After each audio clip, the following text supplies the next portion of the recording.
नमस्कार, as news में आपका स्वागत है। आगामी 23 मई को लोकसभा चुनाव के परिणाम के साथ ही यूपी में सपा, बसपा और कांग्रेस पार्टी साफ हो जाएगी। बीजेपी इस लोकसभा चुनाव में आजमगढ़ और अमेठी की भी सीट जीत रही है। ये दावा यूपी के डिप्टी सीएम केशव प्रसाद मौर्य ने आज गाजीपुर में किया। डिप्टी सीएम केशव मौर्य ने गाजीपुर के नंदगंज क्षेत्र के पहलवानपुर गाँव में जनसभा को संबोधित कर रहे थे। पहलवानपुर गांव में बीजेपी की ओर से विजय संकल्प पिछड़ा वर्ग सम्मेलन का आयोजन किया गया था, जिसे संबोधित करते हुए केशव मौर्य ने कहा कि पीएम मोदी देश के विकास और जनता की बेहतरी के लिए रोज 18 घंटे काम कर रहे हैं। उन्होंने दावा किया कि मोदी सरकार ने पिछले 5 वर्षों में 50 वर्षों के बराबर देश की प्रगति की है। डिप्टी सीएम केशव मौर्य का दावा ने किया कि दूसरी पारी में बीजेपी सरकार 5 वर्षों में 100 वर्षों के बराबर विकास करेगी। लोगों को संबोधित करते हुए केशव मौर्य ने कांग्रेस, सपा और बसपा पर भी जमकर निशाना साधा। उन्होंने कहा कि कांग्रेस ने 55 वर्षों तक देश में कुछ भी नहीं किया।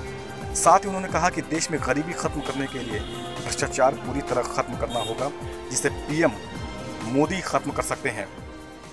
As news Ghazipur. 2019 का लोकसभा चुनाव 5 साल में गाजीपुर सहित प्रदेश और देश 50 साल आगे गया है और माननीय नरेंद्र मोदी जी के नेतृत्व में दूसरी पारी का मतलब है मेरा देश 100 साल आगे जाएगा। 100 साल आगे जाएगा।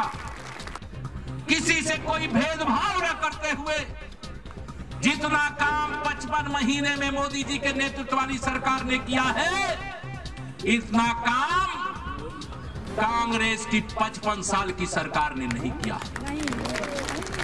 55 साल में अगर कांग्रेस ने ईमानदारी दिखाई होती तो आज जो काम मोदी जी को करना पड़ रहा है, ये 55 साल पहले आपको यह काम करके वह दे दिए होते। जब तक इस देश में भ्रष्टाचार रहेगा, गरीबी नहीं मिट सकती है, और जब भ्रष्टाचार नहीं रहेगा तो गरीबी नहीं रह सकती है, और गरीबी ना रहे इसके लिए भ्रष्टाचार नहीं रहना चाहिए, और भ्रष्टाचार नहीं रहने के लिए मोदी जी को प्रधानमंत्री की कुर्सी पर एक बार फिर से बैठाने का आपको काम करना। लेकिन आने वाली 10 पीढ़ियों के उज्जवल भविष्य के लिए अगर कमल खिलाने के लिए मोदी जी बताओ कितना काम करते हैं एक दिन में? 18 घंटे काम करते हैं। और किसके लिए काम करते हैं मोदी जी? अपने लिए करते हैं कि आपके लिए करते हैं? किसके लिए करते हैं? देश के लिए करते हैं, आपके लिए, गरीब के लिए करते हैं, किसान के लिए करते हैं, मजदूर के लिए करते हैं, नौजवानों के उज्जवल भविष्य के लिए करते हैं, माताओं बहनों के सम्मान के लिए करते हैं।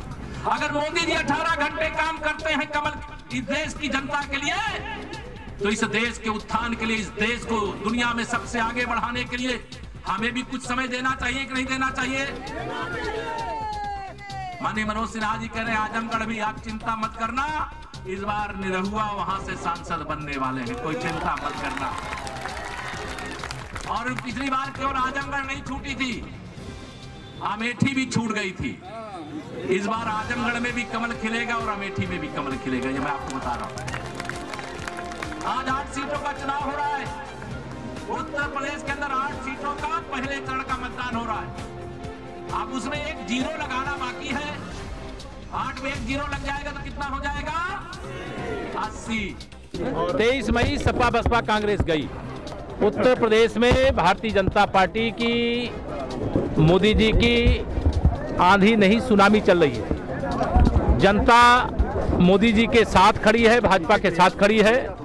नेता गठबंधन में दिखाई दे सकते हैं, कांग्रेस में दिखाई दे सकते हैं, लेकिन जनता के मन में एक ही बात है, हमारे नरेंद्र मोदी, हमारा चुनाव निशान कमल का फूल, बाकी सब कुछ जाओ भूल। गाजीपुर में आदरणीय मनोज सिन्हा जी के नेतृत्व में जहां विकास की एक गंगा बहुत तीव्र गति से बही है, चतुर्दिक विकास हुआ है, बहुमुखी विकास हुआ है, वहीं माननीय नरेंद्र मोदी जी का संसदीय क्षेत्र भी गाजीपुर से लगा हुआ है।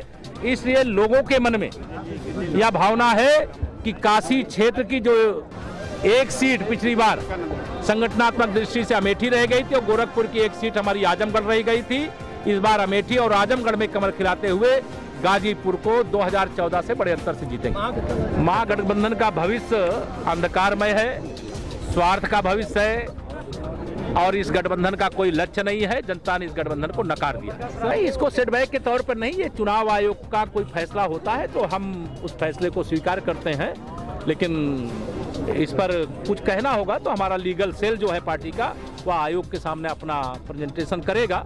लेकिन जो भी कहीं पर भी कोई ऐसा निर्णय आयोग करता है तो हम उसका सम्मान करते हैं।